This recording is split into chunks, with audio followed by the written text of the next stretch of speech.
Talk to Mark Harper now, the Transport Secretary and Conservative MP for Forest of Dean.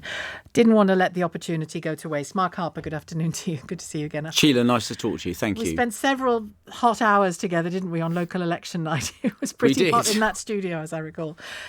Listen, change is the message from Keir Starmer. You know, the country wants a change or wants change. How can Rishi Sunak claim to be change? Well, look, first of all, Keir Starmer, you'll notice, isn't saying anything about what that change is. Labour doesn't have a plan to deal with well, there's no substance. There's no plan to actually deliver anything. We've set out a very clear plan to deal with the challenges facing the country. And we've been delivering on that plan. And we saw yesterday with the inflation numbers that the Prime Minister's delivered one of the key things that he set out when he became Prime Minister, to stabilise the economy, to get inflation back under control. That's really important for people's cost of living. We've been able to cut national insurance contributions. That leaves people with more of their own money. Real wages have been rising, so wages rising above prices. So look, that's started to happen. I accept that takes time to work through, but that's really important for people. That's true for both parties. And to say they have no plan, I mean, you know, all the parties, when their manifestos come out, are going to show us more detail of their plan. Yours, his, everybody else's. 6,500 teachers, a costed commitment to that sounds like a plan. But they have no plan to actually deliver that. They haven't set out any of the detail on it. One of the big things that we know people are concerned about, which has been in the news today, is about dealing with illegal migration. Now, we've got a plan to deal with that. There'll be a clear choice at the election. It's just not the same as yours. No, their plan isn't to deal with it. Their plan is to not deter people from coming to Britain illegally, and it's to say effectively there's a de facto amnesty, and if you get to the country illegally, they're not going to remove them. It's not true. And the only things they've said which are sensible are things that we're already doing. There's already a small boats operational command bringing together various law enforcement agencies. We already do that. The National Crime Agency is already working with our international partners to combat those organised crime groups. So the sensible things they've said we're already doing, and the rest of it, they've said they don't want to deter illegal migration. They don't want to stop people coming to this country illegally and ensure they can't stay. And they even said if our Rwanda plan is working, they would scrap it. Now, that doesn't make any sense to me. Whereas if they vote for us, those flights will get off the ground to Rwanda. There'll be a deterrent in place, and will reduce the number of people coming to the country illegally. And that's mainstream European thinking now. The Prime Minister was in Austria this week. That's where other European countries are going, recognising that sending people to safe third countries is how you deter them from coming to Europe and coming to the United Kingdom. But also confirmed this morning that no flights will go before the general election. Point blank. Yes, because our plan was always to get those flights off in July. That remains the plan. We've done all the preparatory work. But there's a very clear choice now for people. If they vote for us, we're elected on July the 4th, those flights will be taking off that month, starting that deterrent. If people vote Labour and get Keir Starmer, those flights aren't going to be going. They'll be stopping the flights, not stopping the boats. On that economic stability, that central argument that the party has delivered economic stability back to the country, and clearly those improvements are visible, that were announced yesterday. But the real question for your party, I suppose, is the degree to which they filtered down into people's lives. I mean, he even acknowledged it, didn't he, Rishi Sunak, in that speech yesterday, that people might not have felt it trickle down into their lives yet. But you know that electorally that's a problem for you. I get calls every time we talk about this. I've had them already today. At the end of July, we had a caller whose mortgage goes up by £400 a month, the trickle-down effect of the Liz Truss actions. That's routine, people having hundreds and hundreds of pounds that they don't have added onto their mortgage. We know that inflation has come down, but we know that food prices in particular are still something like 30% higher than they were in 2021. Prices more generally are 20% higher than they were in 2021. When you don't have much, you feel that, and people feel it, and they feel it very deeply. No, look, Shelagh, I don't disagree with that. That's why, as you said, fairly, the Prime Minister acknowledged that in what he said yesterday. And I wasn't over-claiming that everyone would be feeling that yet. The key question for people is, are we going in the right direction?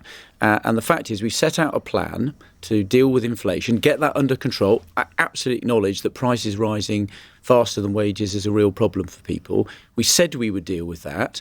It's not an accident it came down to a normal level yesterday, that was some tough choices. You and I have spoken about these before. We had to make tough decisions about not cutting taxes too soon, because we saw how that ended. You have to get the public finances under control first. And we also had to have some really difficult decisions about public sector pay, which were difficult. But they were the right things to do to get inflation under control. And now it's under control. We've been able to start cutting taxes. I accept that it's a start and we need to go further. The fact that real wages have been rising for a number of months will over time mean that people are better off. So we're going in the right direction. And the question for the country is, does it want to continue going in that direction now the plan is working, or does it want to put that at risk by going back to square one with Labour? And that is the choice for people. Well, respond to this. Peter has sent a text.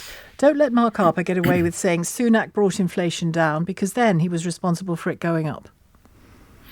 No, well, I don't accept he was responsible for it going up at all. There were some things that drove up inflation globally. And also, I think you can't forget this Parliament that we've also had to deal with the pandemic. You know, one of the reasons I strongly supported the Prime Minister in the leadership election, and I support him now, is the decision he took when he was Chancellor to make a bold decision, a difficult decision, to do the furlough scheme, to spend £400 billion. Everybody was doing that in Europe. France did it, Germany did it, Spain did it. We set out a scheme which was a big call. I'm not minimising it, by the way. It saved businesses, it saved livelihoods, absolutely. We were one of the first countries to deliver it, so we weren't copying people, we were leading the way. It was a difficult decision, and I know from my own constituency, from talking to businesses, there are thousands of businesses, maybe tens of thousands of businesses, and millions of jobs that were saved.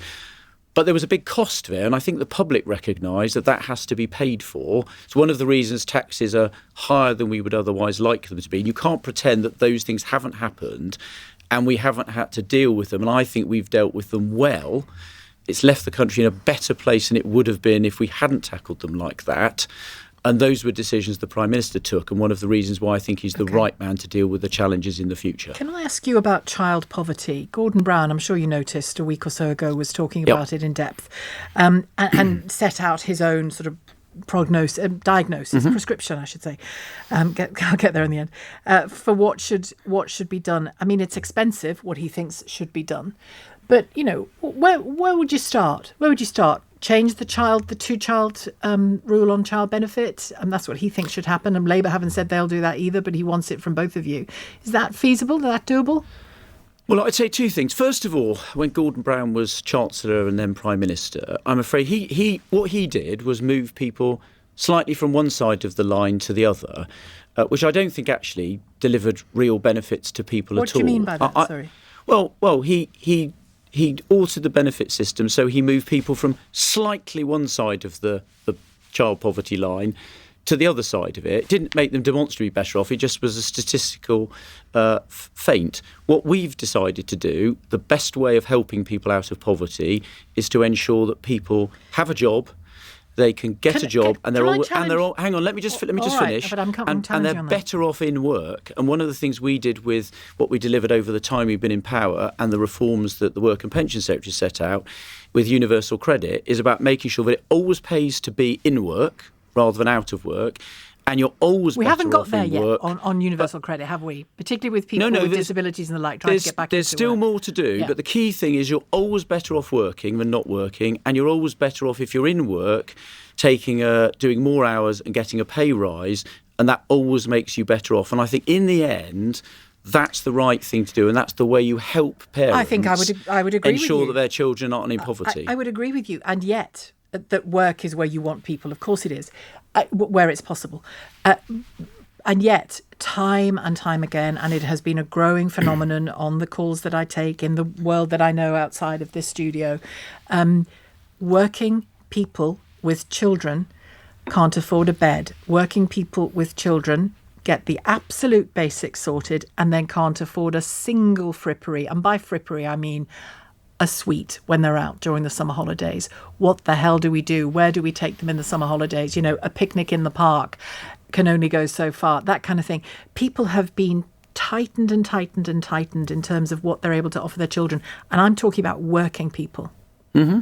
That's not a record you can take around the country for the next 6 weeks to those people.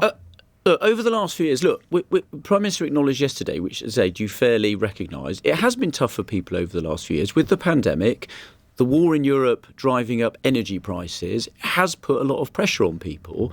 The Chancellor acknowledged that when he spoke yesterday with getting inflation down. That's one of the reasons why we put all that help in place to help people with energy costs, to try and help those that needed the help the most, recognising that people were under pressure. Were we able to deal with all of that? No, we weren't. But that's one of the reasons why it's important that having made that economic progress, having got inflation under control, you don't want to put those economic gains at risk. They didn't get achieved by accident, and we won't have turned things around straight away. I accept that, and it has been tough for people, but I think we have got the economy under control. We have got inflation down to where it needs to get to. And over time, that will ensure that those working people, they get to keep more of their own money by those cuts in national insurance. Those will have fed through to people over the last few months. I accept there's more to do, but you don't want to put that hard-won stability at risk and risk making those people their economic performance go backwards rather than going forwards. Are you relieved Nigel Farage does not want to stand as the leader of reform, or indeed for reform at all? No, look, our position on reform is very clear. And I remember going back to that night we were in the studios of the election campaign. Reform, if people vote reform, they're going to get a Labour government. But they are voting reform. If you're a former Conservative... Well, no, we haven't had the election yet. No, they're intending to. The people I speak to, a good number are intending to, after despair at the Conservatives. Those that previously voted Conservative just have to think about what they wanted. We know that if you vote Reform, you get Labour. Richard Tice, their leader, made it clear on local election night. He revelled in the defeat of Andy Street in the West Midlands. He said people voting Reform had helped bring that about, and he said that was a good thing. So people just need to be clear. If they want a Labour government, if they vote Reform, that's what they're going to get. If they want a Conservative government, they actually need to vote Conservative. And there's a clear choice for people there. So Keir Starmer needs people to vote Reform who'd previously voted Conservative for him to get a majority.